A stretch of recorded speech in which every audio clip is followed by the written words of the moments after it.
Hi, I'm Cici Washburn from Counterfire with Chris Nineham, the chief steward of the Palestine demonstrations and a Counterfire member.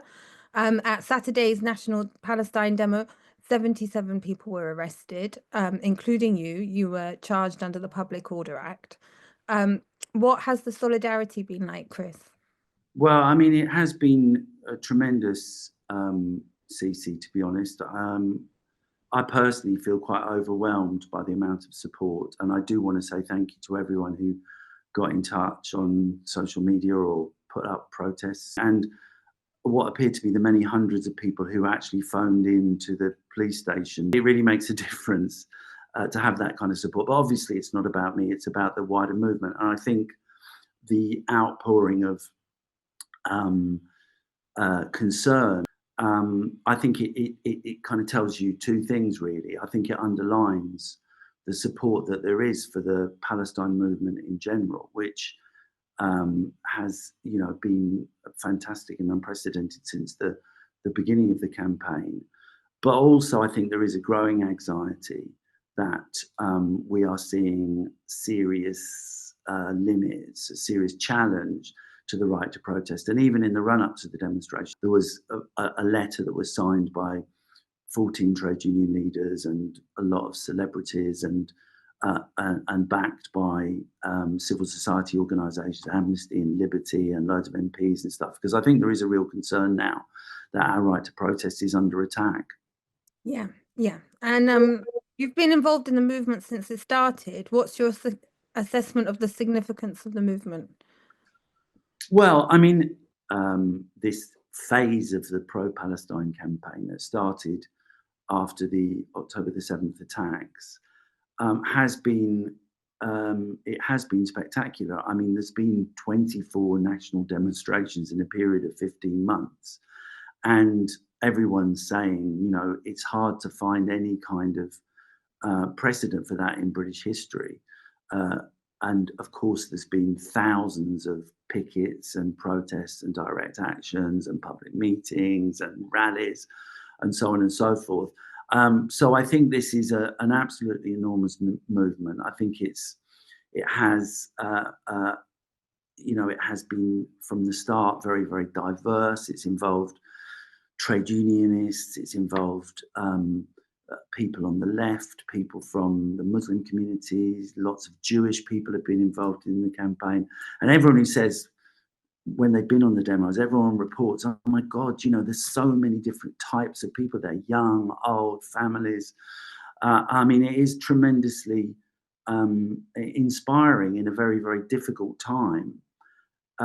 So I think it has been and is a very, very impressive and important campaign. And I think although it's clearly, to say frustrating doesn't really capture it. It's shocking, really, that the movement hasn't yet broken the British government from its support for Israel in the midst of a genocide, and it hasn't created a situation. I mean, it took that long for the pressure to lead to a ceasefire. But I do think it has had an impact. I think that the movement here and around the world has created a situation where international institutions like the ICC and the ICJ and the United Nations did have to kind of respond to the situation. And it's created a situation, to put it in briefly, in which Israel is isolated politically and has become a kind of pariah state. And while the movement hasn't achieved as much as or as quickly as what we would have liked, it nevertheless has had a very, very important impact. And I think going forward, it will continue to do so. How have these attacks on the Palestine movement and the right to protest, how have they been justified? Because, some of these reasons seem totally bizarre.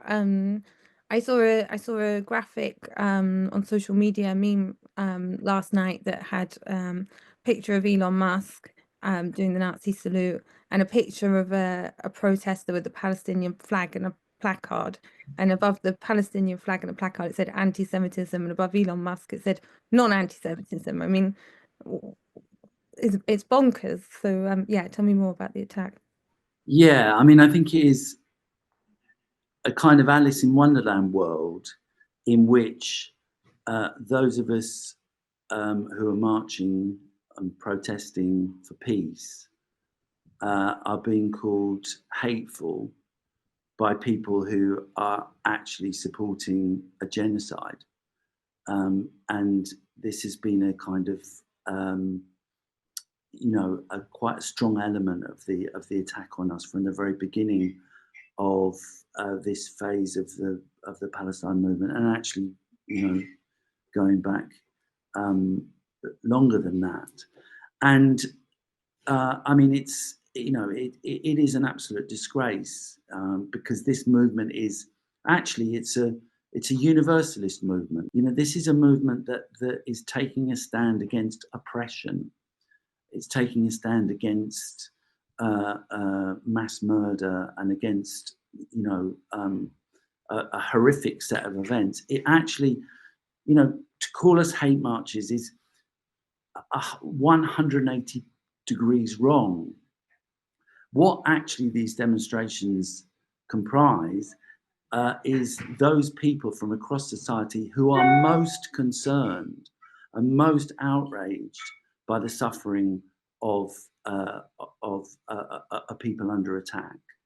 And I think it's very important to say that and to reassert that time after time. But it's also important to say, to try and reduce this campaign to being based on identity, based on different religious views, or to be pitching one community against another, is not just factually wrong, it's extremely dangerous and irresponsible.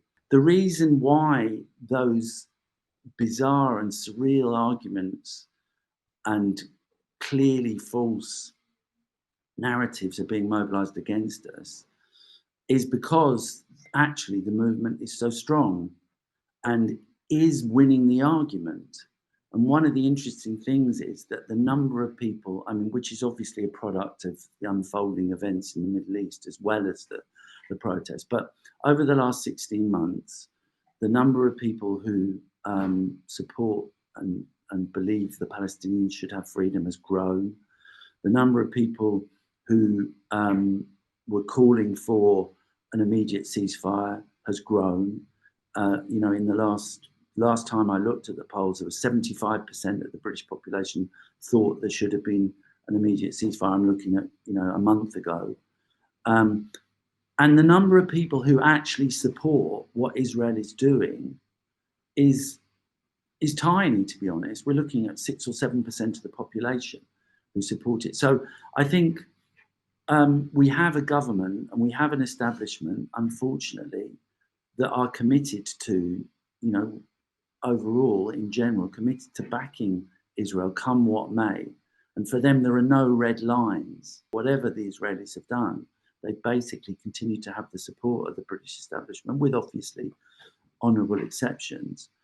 So you have that on the one hand. On the other hand, you have the vast majority of decent, ordinary people in Britain who can see what's going on, who can see that the Israelis do actually have, the Israeli government and the IDF do actually have their boot on the neck of the Palestinian people.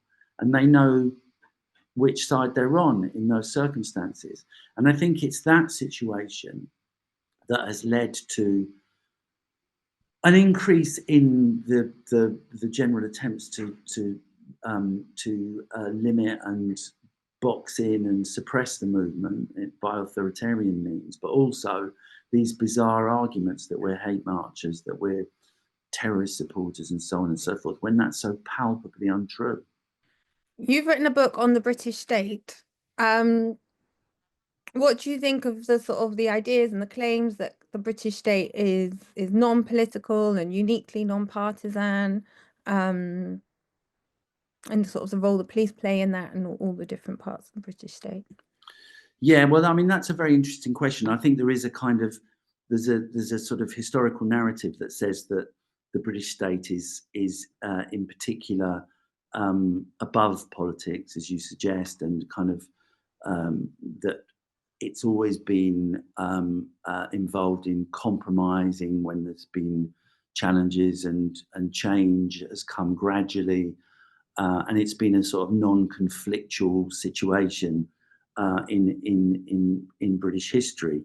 And I do think these are a set of myths that are worth unpicking, and I do that in the book actually. But I mean,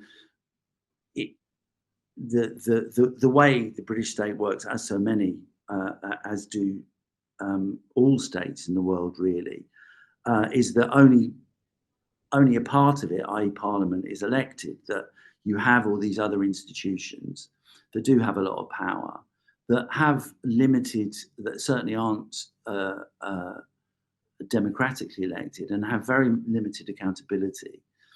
And if you look at the history of the way that the British state has dealt with dissent and dealt with organised protests and so forth, you do find that there are many examples of really quite repressive behaviour going back to the 19th century, the Chartists and the beginning of the trade union movement.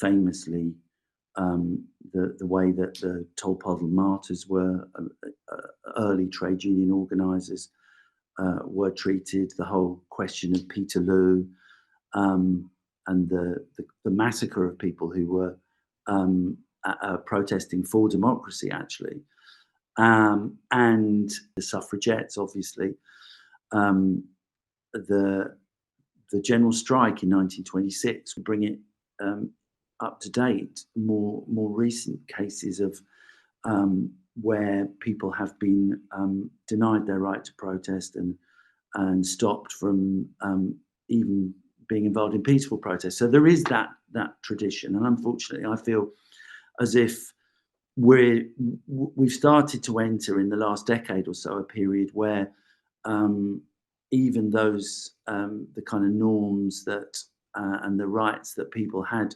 won are beginning to be challenged again in quite a serious and concerted way. And I think what's happening at the moment is part of that whole process, really. Yeah, that leads me quite nicely on to my next question, which is, do you think there has been an increase in attempts over the last decade to limit people's right to protest, and do you think that's linked to in any way linked to kind of the growing authoritarianism we're seeing globally?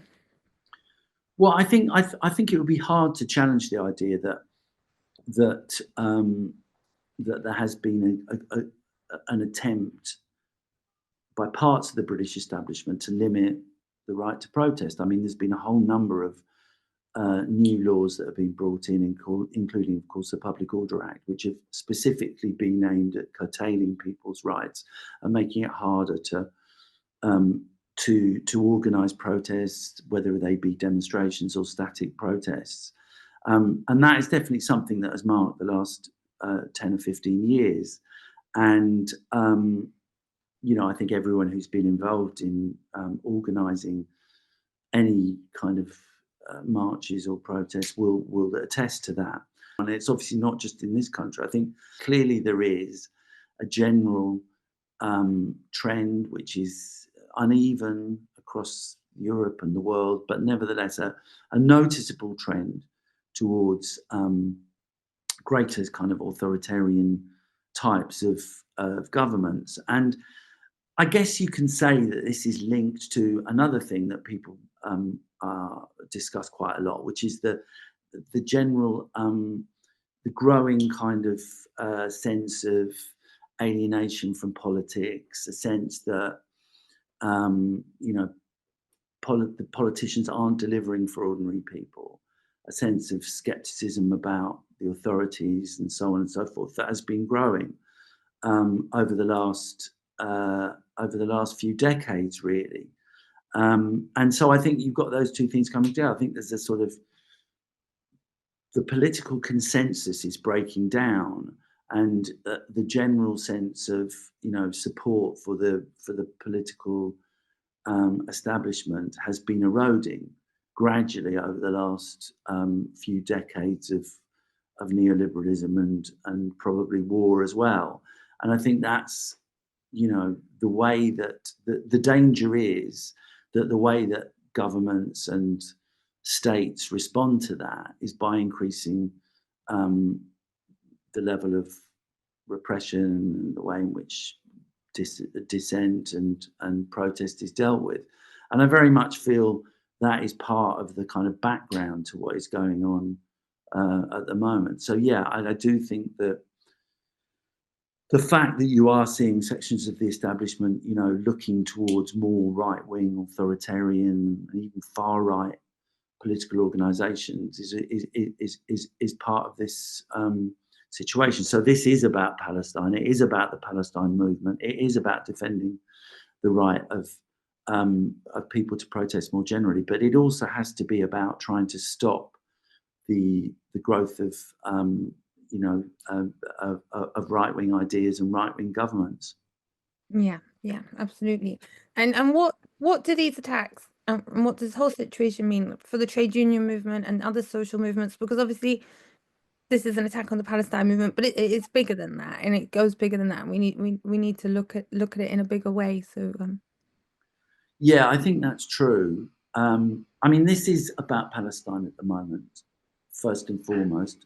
The issue of Palestine is the cutting edge of these attacks, and there is clearly, you know, the campaign against those people who speak out for Palestine and support the Palestinians.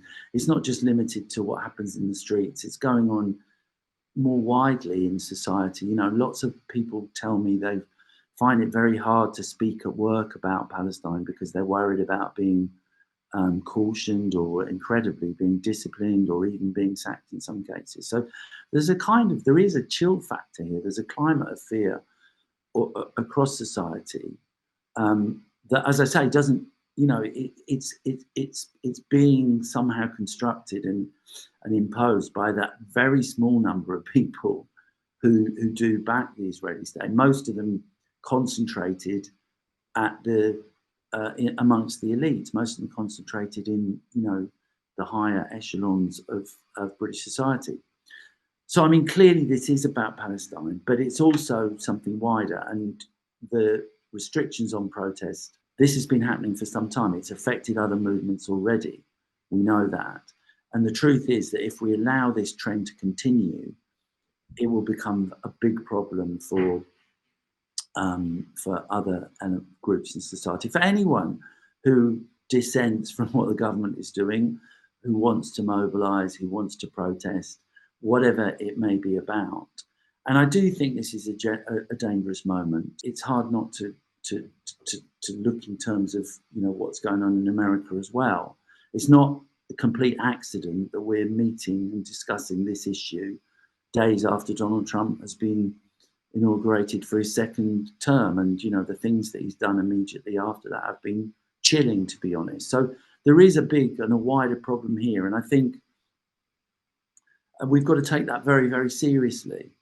And I think here we have to say that the right to protest and freedom of speech and freedom of expression are things that the overall majority of British people hold very dear. I talked about the kind of traditions of attacking protest and trying to limit protest and trying to, you know, actually physically stop protest and arrest people and so on and so forth historically in British society. But there is another tradition in Britain, which is a very, very strong conviction that freedom of speech is important and the right to protest is absolutely critical. And, you know, there's a fantastic tradition in British society of resisting and pushing back against attempts to limit our rights to protest. And I think that is the tradition that we now need to be calling on. And I think we do need to be putting out an alert to people to say, freedom of speech is under attack. The right to protest is being inhibited in a serious way here. And people who care about those things, and I do, and I know just from the response in the last few days and how the movement has had this tremendous support, people do care about this. People do mind about this. But I think we need to be putting out the message to people that, you know, if you think these things are important, now is the time to stand up. Thank you, Chris. Thank you. And I'm sure many people watching this are thinking, kind of, what can we do at this important moment? You know, if you're in a workplace, make sure you join a union and get organized. Make sure you're involved in the movements, in the Palestine movement, and also do join Counterfire. And there will be, if you're in a trade union, Stop the War will have a motion, a model motion on the right to protest, and people circulate in their trade union branches. So do all of this, and thank you for watching, and we'll see you soon. Thanks, Chris. Thanks a lot, Cici.